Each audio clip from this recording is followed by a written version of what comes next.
अस्सलामुअलैकुम। एक और नई वीडियो के साथ मैं हूं मोहम्मद इश्तियाक कादिर। आप देख रहे हैं मेरा यूट्यूब चैनल जनाब HT न्यूज़। आपको बताता चलूँ एशिया कप 2025 सुपर 4 मरहले में पाकिस्तान ने अपना दूसरा मैच श्रीलंका को 5 विकेटों से शिकस्त दे दी है। और दूसरी जानिब पाकिस्तान के खिलाफ मैच में श्रीलंका खिलाड़ी ने एक बुरा रिकॉर्ड भी अपने नाम किया है।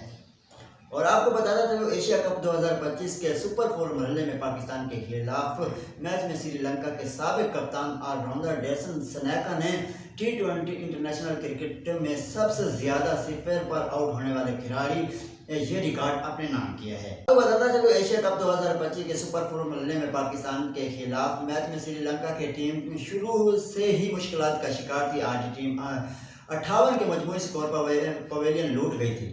और इस मैच में श्रीलंका के खिलाड़ी डेसन सनेका सिफर पर आउट हुए और इस तरह उन्होंने ये T20 इंटरनेशनल क्रिकेट में सबसे ज़्यादा मरतबा सिफर पर आउट होने का शर्मनाक रिकॉर्ड अपने नाम किया। और दूसरी जानिब पाकिस्तान के खिलाफ मैच में बगैर कोई रन बनाए आउट होने के बाद डेसन सनेका T20 इंटरनेशनल में सिर्फ 14 मरतबा सिफर पर आउट होने वाले पहले खिलाड़ी बन गए। आपको बताता चलो इसकी फहरिस्त में 13-0 के साथ बांग्लादेश के सोनिया सरकार और आयरलैंड के ओपनर बल्लेबाज स्टर्लिंग शामिल हैं। और याद रहे एशिया कप T20 टूर्नामेंट के सुपर 4 मरहले में पाकिस्तान ने श्रीलंका को 5 विकेटों से शिकस्त देकर 2 अहम पॉइंट हासिल कर लिए हैं। श्रीलंका ने पाकिस्तान को 134 रन का टारगेट दिया और पाकिस्तान ने श्रीलंका के खिलाफ 134 रन का हदफ 18वें ओवर में 5 विकेटों के नुकसान पर हासिल किया। और दूसरी जानिब पाक श्रीलंका के मैच में अबरार अहमद और हसरंगा की शानदार स्पोर्ट्समैन स्पिरिट एक दूसरे से गले मिले और एक दूसरे को मैच की मुबारकबाद दी। और बार बार हसरंगा अबरार अहमद के स्टाइल को भी कॉपी करते रहे।